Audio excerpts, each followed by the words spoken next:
আগামী অর্থবছরের জন্য ৩ লাখ কোটি টাকার বার্ষিক উন্নয়ন কর্মসূচি এডিপি অনুমোদন দিয়েছে এনইসি। স্বায়ত্তশাসিত সংস্থার অর্থায়ন মিলিয়ে মোট ব্যয় দাঁড়াবে ৩,০৮,৯২৪ কোটি টাকা।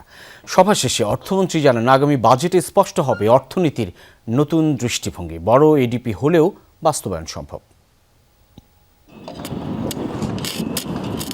নানামুখী সংকটে থমকে আছে সরকারি উন্নয়ন কর্মকাণ্ড। অর্থের টান এবং দুর্নীতিতে আটকে গেছে সবকিছু। এমন এক অবস্থায় এসেছে বাজেট।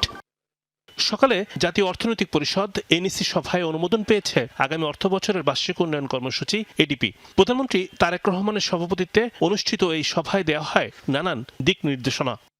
২০২৬-২৭ অর্থ বছরের এডিপির আকার ৩ লাখ কোটি টাকা। তবে স্বায়ত্তশাসিত সংস্থা এবং কর্পোরেশনের নিজস্ব অর্থায়ন মিলিয়ে মোট ব্যয় ৩,০৮,৯২৪ কোটি টাকা। চলতি অর্থ বছরের চেয়ে বৃদ্ধি পেয়েছে ৩০%। নিজস্ব অর্থায়ন ১,৯০,০০০ কোটি টাকা, আর প্রকল্প ঋণ ও অনুদান ধরা হয়েছে ১,১০,০০০ কোটি টাকা। ব্রিফিংয়ে অর্থমন্ত্রী বলেন, এই ব্যয় বরাদ্দ অর্থনীতিতে আনবে নতুন দৃষ্টিভঙ্গি। এডিপি শুধু অবকাঠামোগত উন্নয়ন নয়, বরং রাষ্ট্রীয় সংস্কার, বৈষম্যহীন সমাজ গঠন, টেকসই অর্থনীতি এবং আঞ্চলিক ভারসাম্য প্রতিষ্ঠার একটি সমন্বিত রূপরেখা তুলে ধরা হয়েছে।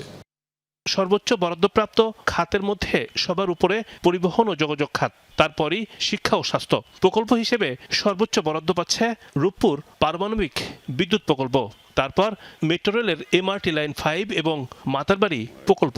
এডিপিতে থোক বরাদ্দ রাখা হচ্ছে ১,১৮,০০০ কোটি টাকার বেশি। প্রশ্ন ছিল, এত বড় এডিপি বাস্তবায়ন কি সম্ভব?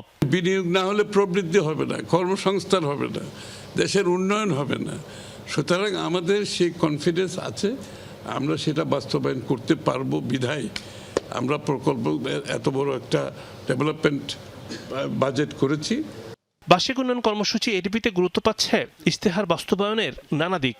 দারিদ্র্য বিমোচন, বৈষম্য দূর, গ্রামীণ অবকাঠামো উন্নয়ন এবং সামাজিক নিরাপত্তায় থাকবে বিশেষ নজর। বড় বাজেটে আমরা যাচ্ছি যে এই বিনিয়োগ ছাড়া এই ভঙ্গুর অর্থনীতি থেকে বেরিয়ে আসার কোনো সুযোগ নেই। রিমন রহমান, যমুনা নিউজ, ঢাকা।